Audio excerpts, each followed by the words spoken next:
The case featured in this episode has been researched using police records, court documents, witness statements, and the news. Listener discretion is advised. All parties mentioned are innocent until proven guilty, and all opinions are my own.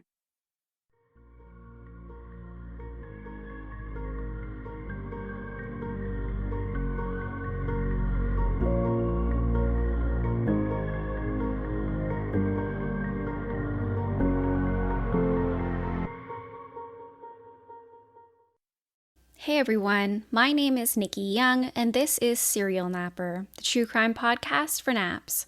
I'm back with another true crime story to lull you to sleep, or perhaps to give you nightmares. It was the early evening hours of Sunday, April 19th, 2015.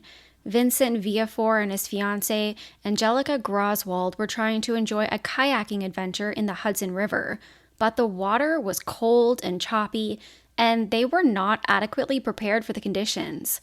For one, Vincent wasn't wearing a life vest, and his kayak was missing a drain plug.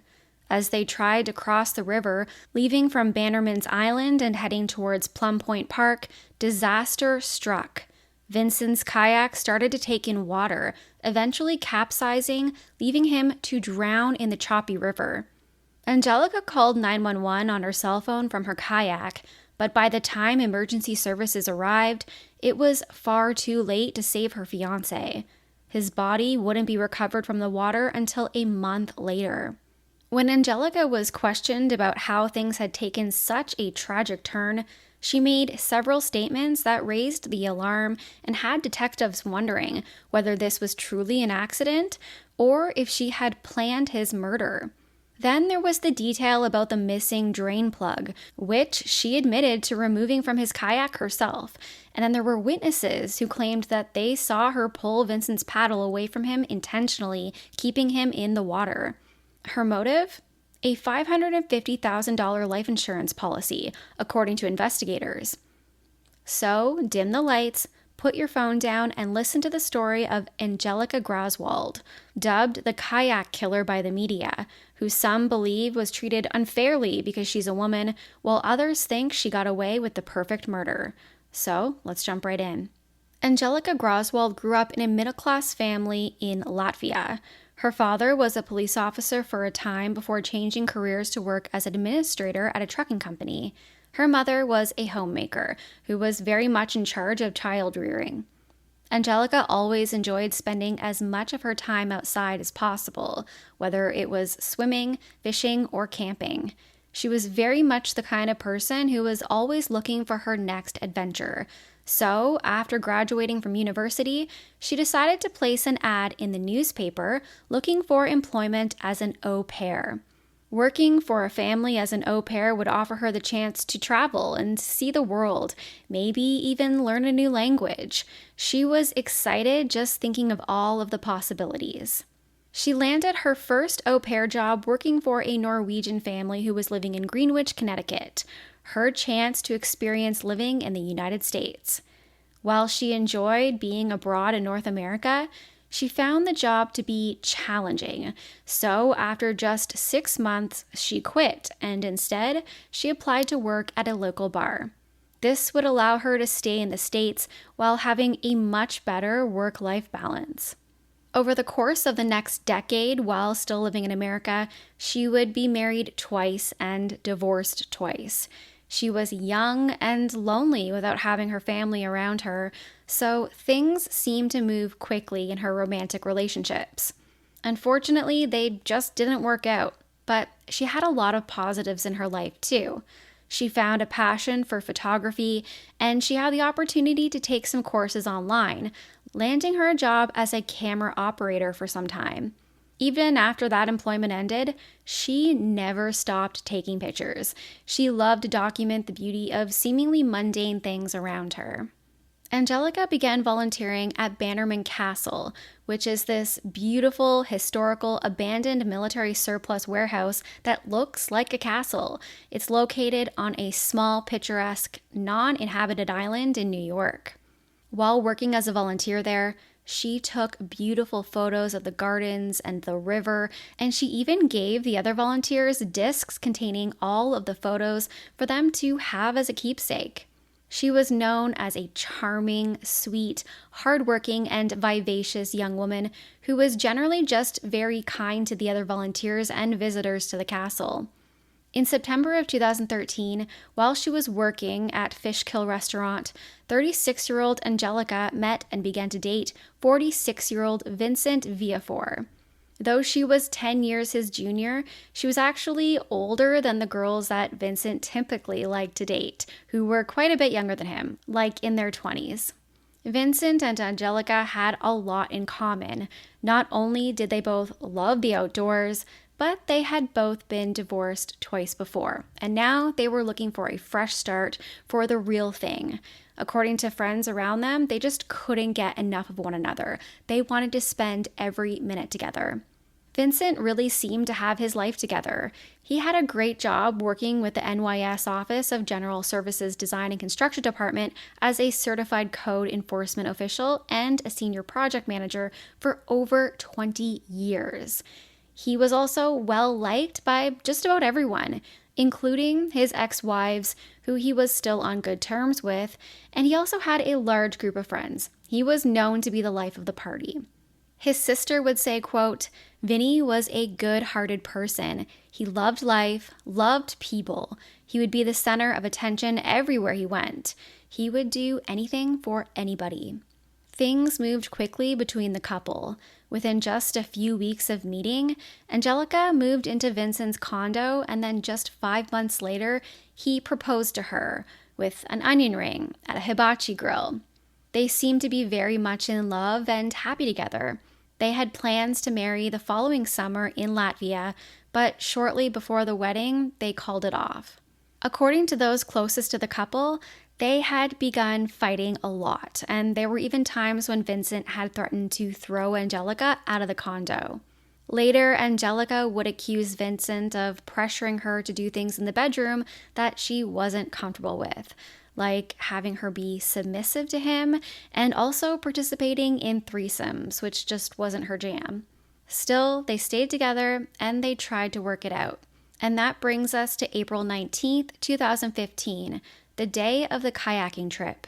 Though the couple woke up hungover that morning after a night out, they were determined to go on this kayaking trip.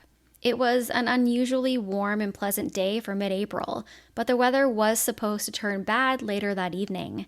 They really should have called the whole thing off, because they didn't get going until around 4:30 p.m. that night. According to Vincent's sister, Laura, he texted her to let her know where he was going, and he even included a diagram of the area, like a map, something that, in hindsight, she would find unusual. He had never texted her a map of where he was going on any other outings that he had taken. But hindsight is 2020. The couple set off from Plum Point, and they planned to kayak over to Bannermans Island, where Angelica was a volunteer. Angelica had with her a purse, and she was wearing a life jacket over her sweatshirt. Vincent had his phone, a camera, and a day bag, but he opted not to bother with a life vest or any kind of wetsuit. It would take them about half an hour to reach the island, and once they got there, they had plans to do a sexy photo shoot, something that they like to do quite often, but it was too cold for the fishnet stockings that Angelica had brought with her.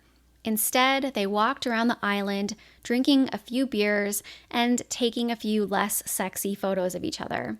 And then the weather began to turn, and they decided that it would probably be best to head back to Plum Point before it was too late.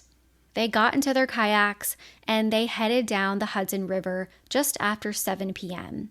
The wind was picking up, and the waves were growing, some as high as 3 feet, and Vincent's kayak, it filled with water and ultimately capsized. Vincent was plunged into the cold water with no life vest or wetsuit on. It wouldn't have taken long for him to begin to lose all of his gross motor skills because of the freezing temperatures of the river. At approximately 7:40 p.m., 911 dispatch gets a call from Angelika Graswald, and here is a clip. Tell me exactly what happened. We are kayaking! kayaking. My fiance flipped over. He's in the water right now. Does he have a life vest on? Yeah, he has something that he's holding on to, but it's getting very bad. I don't see him anymore. Angelica. Angelica, can you hear me? Angelica, are you still with me? Okay, Angelica, can you hear me? Angelica.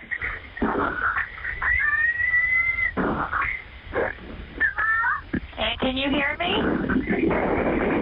Hi, can you hear me now? Can you hear me? I can hear you.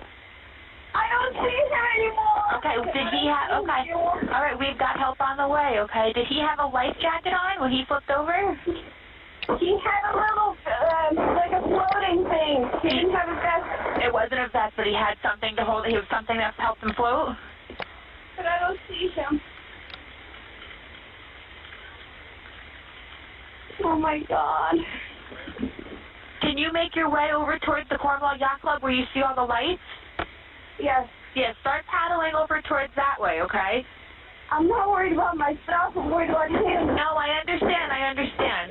Okay, I'm going to put you down a little bit. Yeah, that's fine. Put me down. Just keep the phone on. I see the boat. You see the boat now. Good.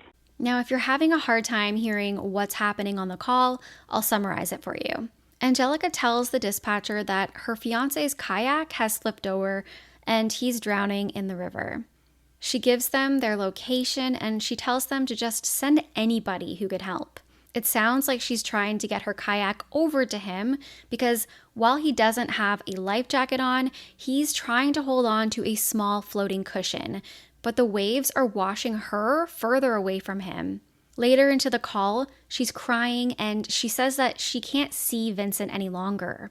The dispatcher tells her to try paddling towards the emergency vehicles who are now parked on shore. As she's doing this, Angelica's kayak also flips and she falls into the river too, just before a boat rescues her from the water. That night, she's taken by ambulance to the hospital and she's treated for hypothermia while search teams attempt to find Vincent in the river. According to officers who took her statement that evening, Angelica seemed unusually calm for what she had just experienced. Allegedly, she was emotionless. Even more strange was a statement given by an eyewitness who claimed that she had actually flipped her own kayak just prior to being rescued by that boat. Investigators also believed that she may have taken away Vincent's paddle so that he wouldn't be able to use it to rescue himself, so that he wouldn't have anything to try to stay afloat. The next day, Vincent's blue kayak is recovered near Plum Point. However, the search team fails to find his body, and they have to suspend the search because of bad weather. Initially, the kayak trip and Vincent's drowning is treated like a tragic accident. But those close to the situation revealed that Angelica's behavior during the following days made them feel uneasy and a little suspicious. According to family members, she began to give her fiancé's belongings away, including his much-loved meat smoker, claiming that he would have wanted them to have it. At a family gathering to honor Vincent's memory, she was seen doing cartwheels. His family starts to wonder if perhaps she is a little too happy that her fiancé is now gone. Angelica also makes several strange social media posts, including a photo of herself kayaking with a caption that read, quote, "If I only could have paddled harder, damn it." On April 29th, 10 days after the kayaking incident, Angelica returned to Bannerman Island with a group of volunteers to lay a floral wreath that she had made in honor of Vincent. The police were also there to meet her, and they wanted to speak to her. At the time, she had no idea that they were actually looking at her as the person who may be responsible for Vincent's death. So they asked her to show them around the island and to point out any notable locations that might help them piece together what had happened to her fiancé. This is when Angelica made several other concerning statements. According to the report, the police officers mentioned that when they examined Vincent's kayak, they noticed that the drain plug was missing. And Angelica informed them that she had actually been the one to take it out, and she had put it in a drawer in their shared apartment. At one point, she had even seen their cat playing with it. This, combined with her odd behavior, was enough for investigators to decide to bring her back to the station for further questioning. And it's here that she would be interrogated for 11 hours, which is a grueling amount of time. When you watched him in the water, was a part of you saying, my worries are going away now, and I'm free? And were you almost... Before that he was going to be gone? You felt that way? He always wanted sex? Yeah. You do sexual things? Well, yeah. Okay. He wanted threesomes, porn, everything. Okay. And I was not ready. Before any of the hard-hitting questions were asked, one officer could be heard on the recording saying, "It's therapy for you. You'll feel better." And Angelica kind of took that to heart. She didn't ask for a lawyer because she didn't realize that she was being looked at as a murder suspect. Still, she talks about how she had actually wanted Vincent to die because of how controlling he was and all of the sexual demands that he made of her. She said that he pushed her for them to engage in threesomes, despite the fact that Angelica didn't want to.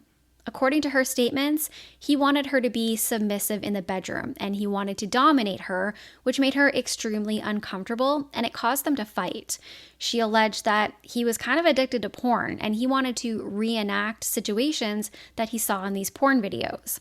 Angelica said, quote, "I wanted him dead, and now he's gone, and I'm okay with it." But she also denied killing him. She admitted to removing the drain plug from her fiance's kayak, but she says that it had been removed months prior to the incident, and it was now just sitting in a drawer of their apartment. Investigators questioned her about keeping the paddle away from Vincent while he was in the water, and she flat out denies it, stating that, yeah, she did grab onto the paddle, but it had already drifted away from him because his hands were full. He may have even pushed it towards her to pick up so that the paddle didn't get lost. Towards the end of the interrogation, she makes several more strange remarks. She says something about sensing that her fiancé was going to die that day and how she felt at peace now. The investigator asks, "Why did you want him to die? How could you best put it?" And she answers, "I wanted to be free." It was a startling confession. If nothing else, she was incredibly naive about how her statements might have consequences, but she didn't seem to notice the way the room had shifted. When she was done talking, 11 hours later, she asked if she could go home to feed her cats. And this kind of reminds me of the interrogation of Brendan Dassey. He was accused and eventually convicted of the murder of Teresa Halbach.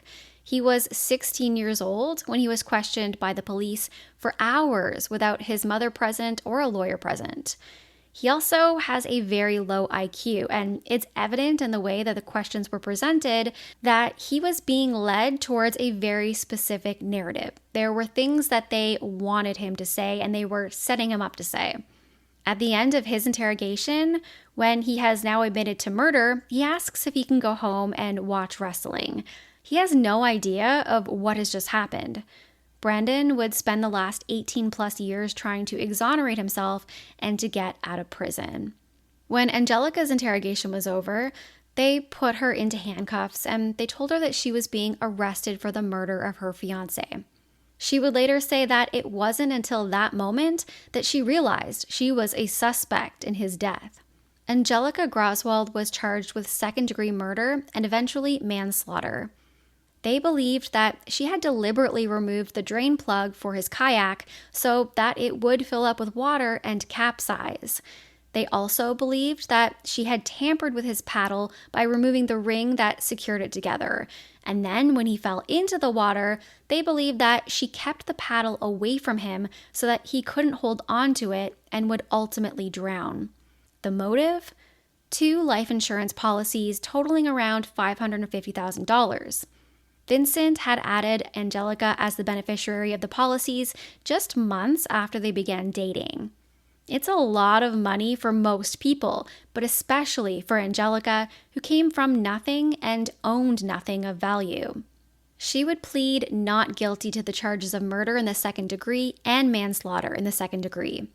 Her bond was set at $9 million because the judge considered her a serious flight risk. While she was in custody waiting to go to trial, the body of her fiancé, Vincent Viafore, is recovered from the Hudson River. He had been missing in the water for a little bit over a month. It's a small bit of solace that his family can now lay him to rest. That fall, while still awaiting for her trial to begin, Angelica gives an interview to 2020. And of course, she's asked about the statements that she made to the police during her interrogation, particularly what she said about being at peace with his death and just wanting to be free. She would clarify that, quote, "What I meant was I wanted to be free from the lifestyle that we had, the nightlife, the strip clubs, the threesomes. I didn't want any part of that. I wanted to be free from that, but as far as he goes, I wanted to be with him." Vincent's family has never believed that to be true, that he was the kind of person that would have threesomes and dominate her in the bedroom. But truly, how would they ever know what he was like in the bedroom with his romantic partner behind closed doors? Angelica's defense attorney fought to have her confession tossed because he says it's basically meaningless and it was obtained illegally. According to the defense, Angelica only became a suspect in her fiancé's death after she told the detectives about the drain plug that she had removed and how she took her fiancé's paddle after the kayak had capsized. But at that point, she had not been read her Miranda rights, so they didn't have any reason to push things further. Her attorney also claimed that the alleged confession was coerced after a grueling 11 hours of interrogation. Still, the judge ruled that the taped confession could be admitted into court. It's really the most damning piece of evidence that the prosecution had. The other evidence, well, it was all kind of just circumstantial. At the end of the day, Angelica would be tried based upon whether or not the jury believes that she was happy her fiancé had died. Her defense team knew that they would have an uphill battle because her behavior certainly wasn't typical for what you would imagine a grieving lover to be. But did that make her a killer? An expert working for the defense team certainly didn't think so. According to forensic scientist Michael Archer, this case had all of the signs of an accidental drowning. The water was cold and frigid. It was really windy that night, and the waves were growing as high as 5 feet. Even the most experienced kayakers would have had trouble staying upright in those conditions.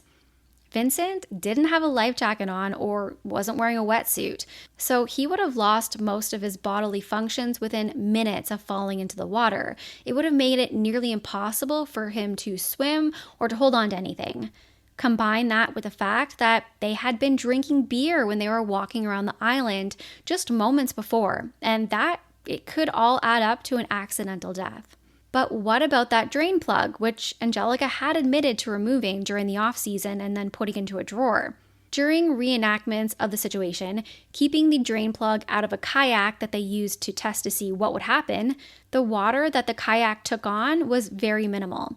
The plug is actually on top of the boat. It's not on the bottom, and it's only about the size of a pinky finger. So the only water that it would have taken on was from the waves, and it would have been the smallest amount.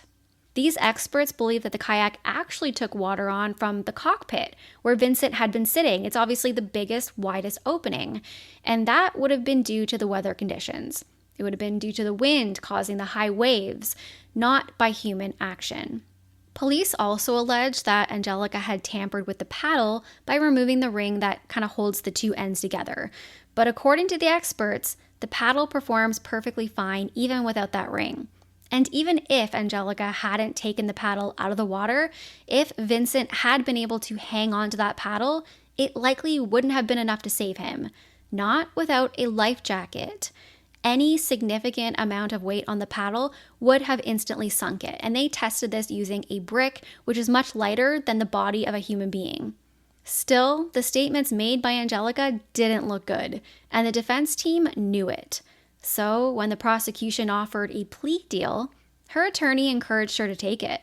Angelica would need to plead guilty to the lesser felony charge of negligent homicide. She would be able to maintain her innocence of intentionally killing Vincent, but she would have to admit that she was aware of the risks that were taken that day, which all contributed to his tragic drowning. Which, in my opinion, is kind of crazy if you think about it. Vincent was a grown man of almost 50 years old. He decided not to wear a life vest or a wetsuit. He also decided to use his kayak on the choppy river that day, which is not suited for that kind of water. It's absolutely horrible that he drowned, but if we're assuming that Angelica didn't intend for her fiancé to die that day, then it does seem a bit unfair to charge her with a felony for the decisions that he willfully made. I know personally my husband doesn't listen to a word I say, especially things like that where he thinks he knows best. Like life jackets, I could tell him until I'm blue in the face and he is not going to listen to me if he doesn't want to. He is a grown man and I want to keep him safe, but sometimes, men, they think they're like Superman. This plea deal does make sense for the prosecution if they truly believe that she did kill Vincent, but they aren't confident that they'll be able to get a guilty verdict. It's one of the troubling things about our justice system. Sometimes a person has to take the charge. They have to take the jail time. They have to take the felony, even if they're innocent, just so that they can escape a life behind bars, where their life would be over. And sometimes a guilty person who truly has done it, they get a lessened sentence just to face any kind of justice at all, just to have that criminal charge, any kind of charge on their record. Otherwise, they'd be walking free. There's really no winning.